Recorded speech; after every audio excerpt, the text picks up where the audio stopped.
Thank you for joining the Asheville Rise Stronger Together podcast. This is your host, Jessica Knupp with the Asheville Area Chamber of Commerce.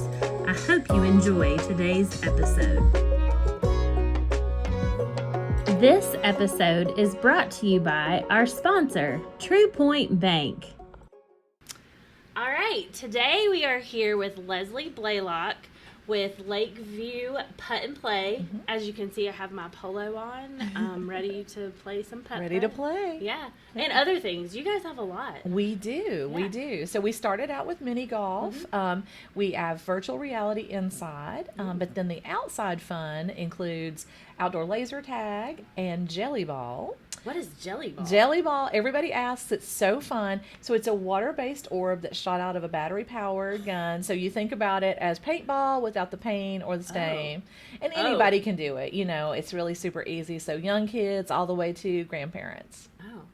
That sounds like a really nice, team building? Yes. We've done lots of team building. We've had basketball teams.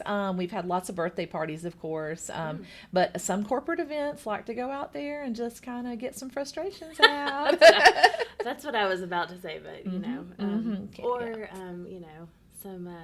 some team building. Yeah, we'll look at it that way. Yeah, I like it. That's really cool. So, we're here today to kind of talk about kind of what we went through with Hurricane Helene and kind of what that looked like and what you guys went through in that first moment.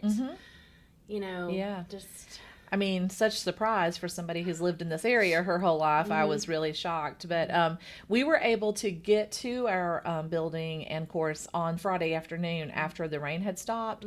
And we realized that we were fairly fortunate and hadn't sustained a whole lot of damage. No damage to the building at all. Right. The fence trees were down. The laser tag jelly ball course was not playable because there was a huge tree with a transformer in it that was seen to be live. So that was kind of scary. But we were really, really, really fortunate compared to most. And so we immediately said, okay, well, we know what the condition of the building is now. Now we got a plan. What are we going to do? What are our next steps? And so luckily my night manager lives next door to me. And she was the only person that I was able to get in touch with of all my staff. So that was a bit concerning for a while, but we just kind of started thinking about what next steps look like and how to be proactive, but at the same time to be mindful of what the community was going through. Right. I know. We were all going through a lot, Yeah. And so kind of tell us about after that, once you guys kind of assessed what was going on. Well, obviously we didn't have power like everybody else or internet, and for a business that's pretty important. Right. We run our point of sale system, also the virtual everything. You can't do anything without internet. So we knew we had some time. We didn't know how long. So after we took care of our family's immediate needs, we were like, what are we going to do? And so we found out through a former employee that her father was heavily involved in the giveaway of food and water and everything you could need out at Rocky's Chicken Shack. So that's right down the road from us. And we've done, some things with them in the past and everything. So we went and volunteered for that, and it was amazing. It was happy and tearful. Right. People so grateful to get the basics that how in the world can we ever take water for granted again, Right. So many families with young children, people that needed basics like can openers. Some people didn't have, can openers to open the cans. And so trucks kept coming in and delivering more and more stuff. It was just amazing. Crisis Response International was the one leading it. And they just go to places that have disasters and they set up and they take care of people. So they prepared food. The food smelled amazing. And we just did that, and we were prepared to do that some more. And then miraculously, we drove down to the course afterwards to wash up and get rid of some stuff, and the power was back on. So we got our power back on the Thursday, a week after the storm. And so then we said, what can we do? And we decided, after seeing what we had seen with the folks, that people needed a break, that Right. people needed a respite from all of this. So much just despair, and children not in school, parents not knowing what to do. I mean, you take away electronics, what are kids doing these days, you know? Right. And so Dusty and I decided that we were going to open that weekend and we were going to give free golf to the community. Nice. And it was just, we felt kind of silly in some ways because this is something that's just fun. We're not giving away showers. We're not giving away food. But we're giving away a little bit of respite from a really serious, tragic event. Yeah. So we decided we were going to do that. We had cleaned the course, got everything ready, and power came back on. No internet, but our point of sale system can run a few days offline. So we were like, cash, yes, but not, for snacks and stuff. But we just opened the doors, and I put it on. At that point, I was able to post some things to Facebook and Instagram. But cell phones were still very spotty at that point. I had talked to most of my staff by that point and knew they were safe. But several of them were trapped in their neighborhoods, and they were helping their neighbors with chainsaws and moving trees and stuff. But we knew they were all safe. Several of the employees were able to get on the road, and they left, and they went to places that had power and water and food and all those things. And so there was only the two of us, and we're like, okay, well, I mean, we're good. We can do this. We're both teachers or former teachers. We're like, we can handle this. So we opened up the doors on Saturday, and definitely people streamed in. Somewhere along the way, one of our customers got through to the radio station, who had kept us all alive. I mean, every day I was sitting in the car listening to the radio station, and they got it broadcast on the radio station. So the next day on Sunday, we were able to, that night, one of my staff members who lives locally with me in Leicester said, hey, I've got power and my phone's working now. What do you need me to do? And so he came out, and what a relief that was, because over the course of those 2 days and the weekends, for 10 to 5, because we were trying to respect the curfew, we served 800 people. Leslie, that gives me chills. Yeah, it 800 people. It was incredible. Yes. And the most wonderful part of the whole thing was we heard kids laughing. We saw moms and dads smile. Goodness. And it was, I mean, at the end of the day, I was like, oh, so this did make a difference. Yeah.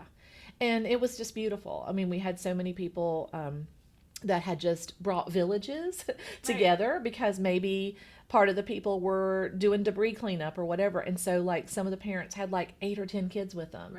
And that would have been so hard for them to pay for all that, but they were there, and they just had a great time, and nobody minded about the long wait. They're like, oh, we're out doing something. We're not stuck inside. And so it was, we were tired at the end of the day. Our feet hurt. Our hearts were so full.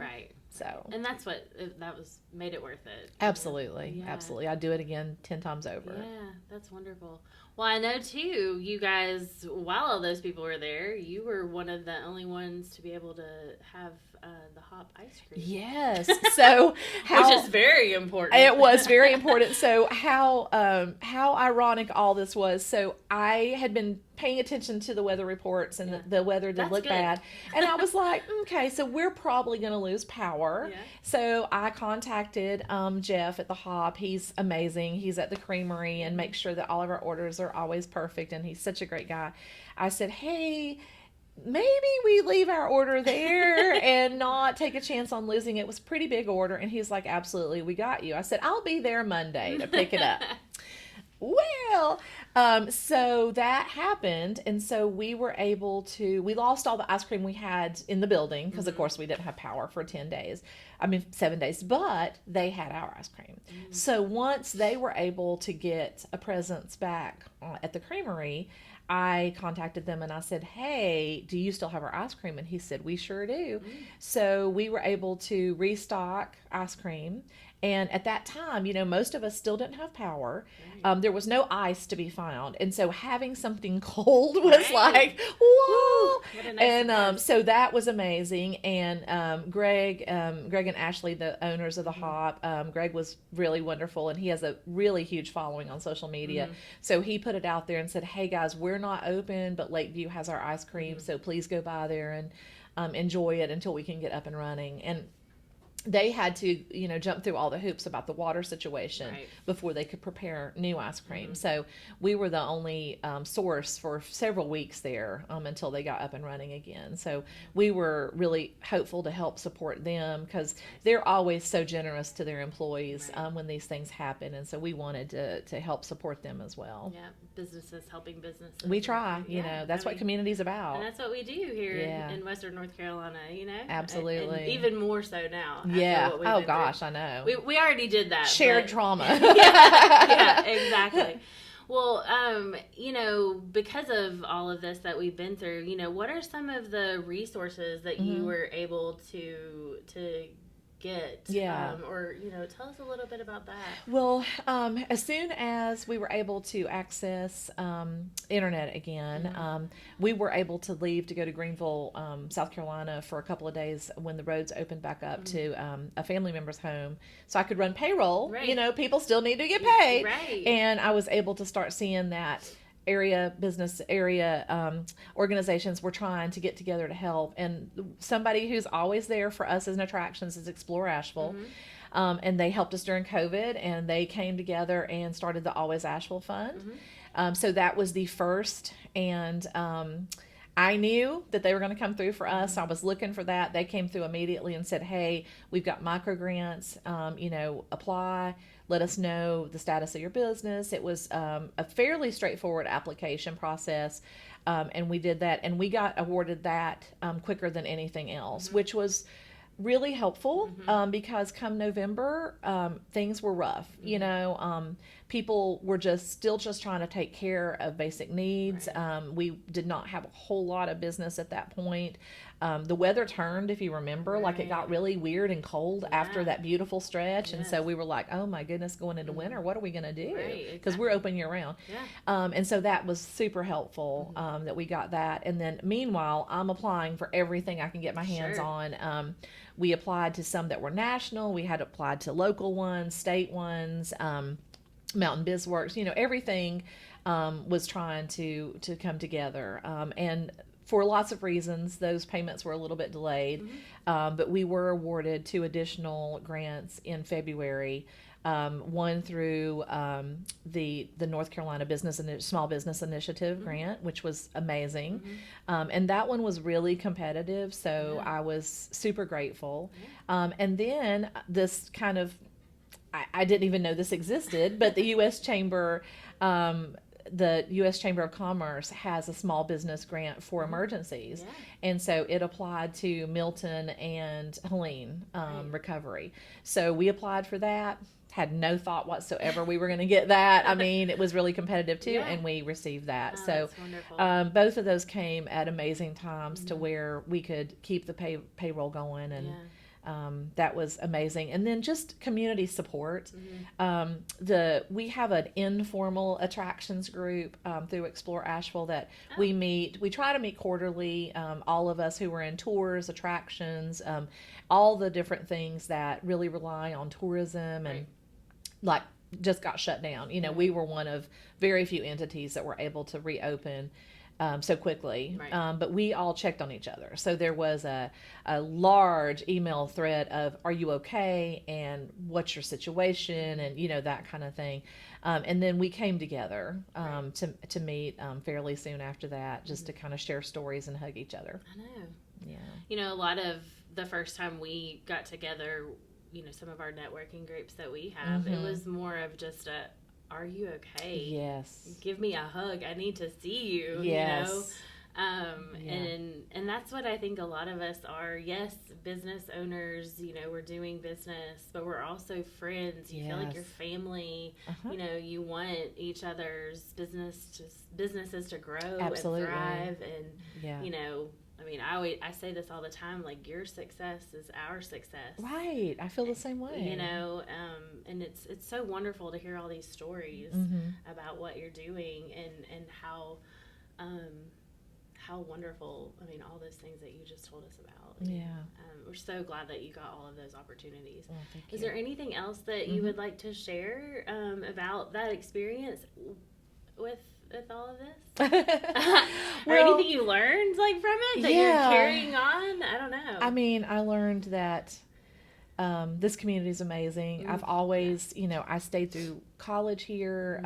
I want to be in Western North Carolina, and there's so many reasons why, but this was definitely an indication of where we needed to be. I hear constantly people that have lived in other areas that have survived different kinds of weather events or other kinds of catastrophes, and they said they've never seen anything like the response to the community. So, you know, so grateful to be a part of this community.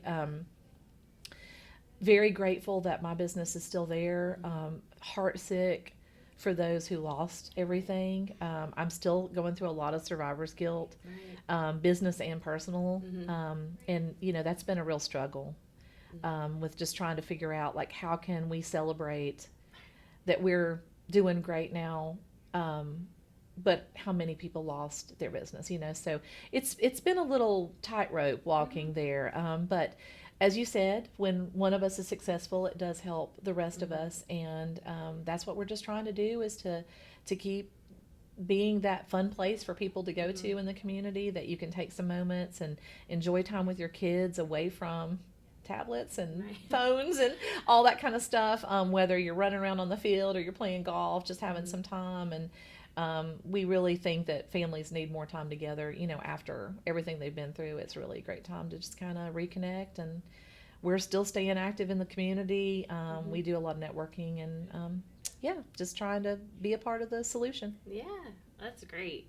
Well, tell all of our viewers how they can find out about events or, you know, booking. There's what do you call it? Jelly ball? Jelly ball. Yeah. I mean, you got to come out and try that. I think I do. I mean, I was ready for some mini golf, but hey, you can do both. Yeah, it's super fun. Well, we have a website that you can go to. And it's lakeviewputtandplay.com. Super easy to get to. We have all the information about all the activities. We just added gem mining. That was one of the things that we were able to do after things got up and running again. We decided we were going to add one more attraction, and so we were at that point where we could do that. Okay. So we now have gem mining inside. So if you don't like active stuff, come and get some beautiful gems.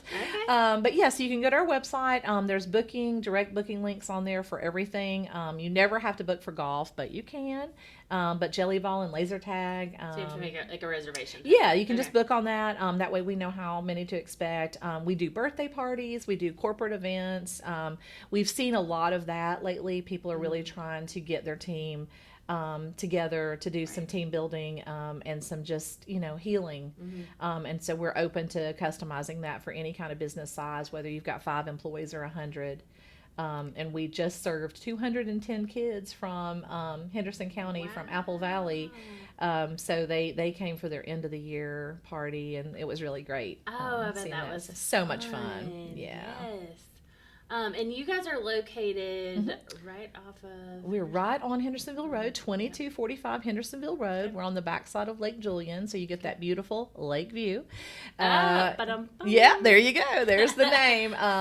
And we are open all summer. We're open 10 a.m. to 9 p.m. In the winter, we are still open. We will just kind of modify our hours. And we really just chase the weather. If it's beautiful, we'll be open, you know, as many hours in the day as we can, but we never close, so... So we can check your social and your website to see if you're open. Yep, we're on Facebook, we're on Insta. I always keep our Google Sheet updated with our current hours. So, yeah, you should be able to find more information and give us a call if nothing else. All right. Well, thank you, Leslie, so much for being here with us today. We really appreciate it.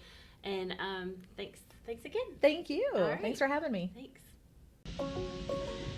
If you enjoyed today's episode, like, comment, and subscribe. To learn more about joining the Asheville Chamber, scan the QR code on your screen or visit ashevillechamber.org. Until next time!